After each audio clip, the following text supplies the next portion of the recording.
Ladies and gentlemen, has the president realized that his chances for re-election in 2027 are slim? Mlima Kenya, pesa tutagura gugura, lakini jamani, one-term president, as many as a similar opinion say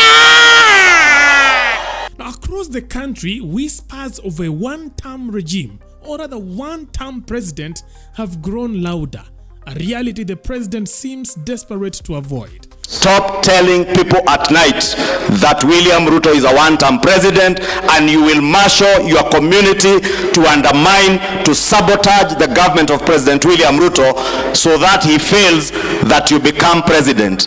If you want to become president of Kenya, work in the position you have been given today to deliver to the people of Kenya, and when your time comes, they will see leadership in you.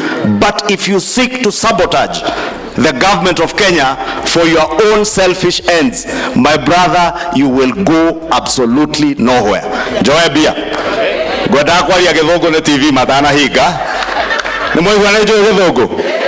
The warning signs are everywhere. Kenyans have grown increasingly angry, and without a change in direction, Ruto's political future looks bleak. Now, to counter this, the Kenya Kwanza government appears to be scrambling for any strategy to salvage its reputation before the next election. And here is a breakdown of their survival plan before 2027. Number 1. Pleading for forgiveness. In an unexpected move, the First Lady, Mama Rachel Ruto, has taken the lead in asking for forgiveness on behalf of the Kenya Kwanza government. Aware of the backlash over unfulfilled promises, her public appeals for mercy seems to acknowledge the growing anger among Kenyans. Mimi nikisimama hapa kama mtumishi wa Mungu, ningependa kuwaomba msamaha. Mambo mengi pengine watu wanasema serikali wangefanya hivi, serikali wangefanya hivyo, na pengine tumeanguka. Tulipiga magoti pale na tukasema kwamba tutaongoza serikali, na pengine hatujafanya hivyo vile mlikuwa mnatarajia. Mimi nikisimama hapa siku ya leo, nasema kwamba tafadhali tusamehe. Kama kuna jambo tumefanya, kama kuna jambo tumetamka, na tunaomba kwamba Mungu atusaidie hata katika the next dispensation. Mungu atatusaidia, maana yale yote ambayo hata tumeweza kufanya, mtu hangeweza kufanya kwa uwezo wake. Mambo ambayo hayakufanyika miaka 50 tangu Kenya ishike uhuru, ni Mungu tu ambaye alituwezesha kufanya hivyo. Na pengine tu kuleta hatukufanya vile ulikuwa unatarajia. Pengine mnasema kwamba serikali ingefanya hivi, tumesikia imejenga barabara kule, mbona hawajajenga, mbona hawajafanya hii policy kutusaidia? Mimi nikisimama hapa siku ya leo, nasema kwamba mtusamehe na Mungu atusaidie katika siku za usoni, ili tuweze kufanya kazi pamoja, na tunajua kwamba ushindi wote unatoka kwa Mungu.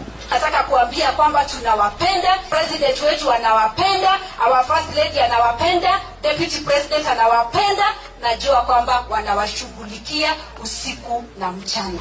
Na mnapoombea nchi yetu ya Kenya, tafadhali mweze kusema majina yao mbele za Mungu, maana sio rahisi kuongoza watu milioni 45. Mwashike mikono kama vile Musa alishikwa mikono na Aaron na Hur wakati walikuwa katika vita. Msipotushika mkono, msiposhika wa president mikono na kumweka juu ili aweze kushinda hii vita, inaweza kuwa ngumu. Na naita kanisa ili tuweze kufanya hivyo, kumshika wa president mikono ili aweze kupata hata nafasi ya kucheka, apate nafasi ya kulala vizuri, na pia Mungu aweze kumtembelea. From pledges of affordable housing to promises of job creation, the administration's words have increasingly rung hollow. Additionally, we are releasing 1.7 billion in grants to support 612 fishing cooperatives and groups in the region. Monday ama Tuesday takutafutia shilingi milioni 5. Now, this disconnect was glaringly evident during President Ruto's recent visit to Soweto in Embakasi East. As he promised new roads and job opportunities, the crowd drowned him out with the chants of uongo, lies.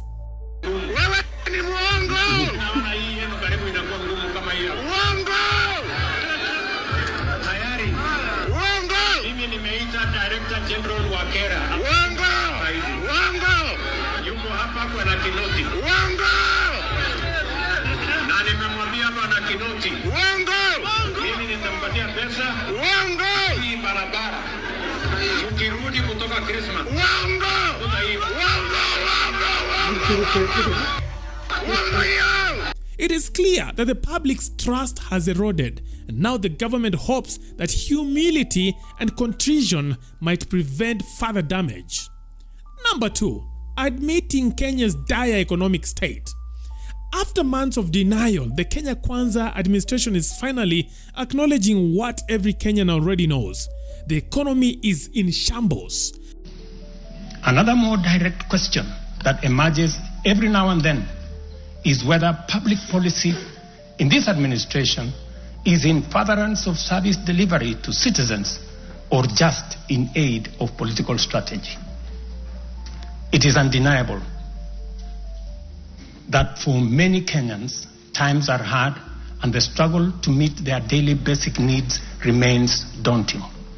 It is also true that these conditions have persisted for a number of years now, leading to much frustration and anxiety. For a long time, the government seemed determined to paint a rosy picture, deploying its officials to argue against public complaints.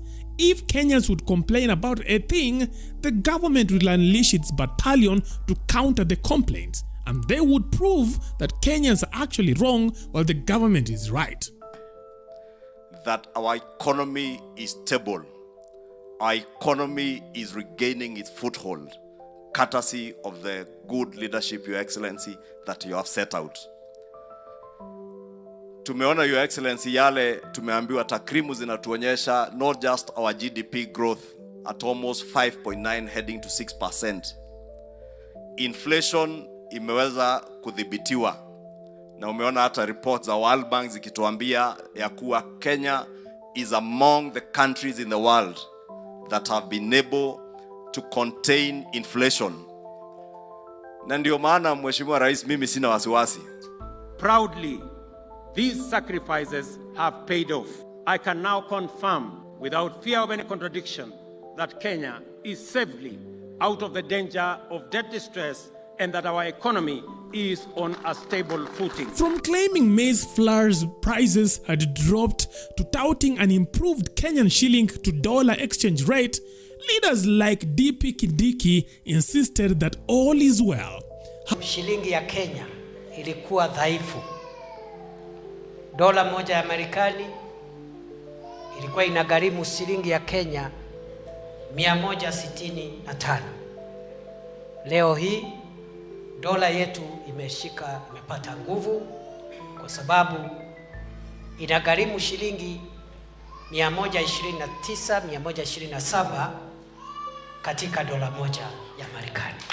Shilingi yetu ikiwa na nguvu inaonyesha kwamba uchumi uko afadhali, kwa sababu wananchi wengi sana sana wenye mapato ya chini watakuwa na nafasi ya kujikimu na kununua bidhaa kwa bei ambayo iko afadhali, kwa sababu shilingi ya Kenya iko na nguvu. However, these optimistic claims clashed starkly with the reality on the ground. The cost of living remains unbearable and daily struggles persist. But the government's newfound admission of economic hardship is an attempt to rebuild credibility, paired with promises to introduce policies aimed at easing the financial strain. Both moves, asking for forgiveness and admitting to economic challenges, indicate a regime trying to claw back public trust. Yet, for many Kenyans, the damage has already been done.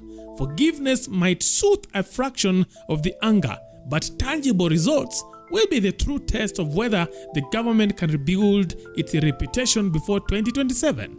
As it stands now, the Kenya Kwanza government must navigate a minefield of broken promises, economic struggles, and growing public discontent. Whether these new strategies will be enough to salvage President Ruto's political future remains to be seen. But one thing is clear right here. The clock is ticking and the Kenya Kwanza government has no time.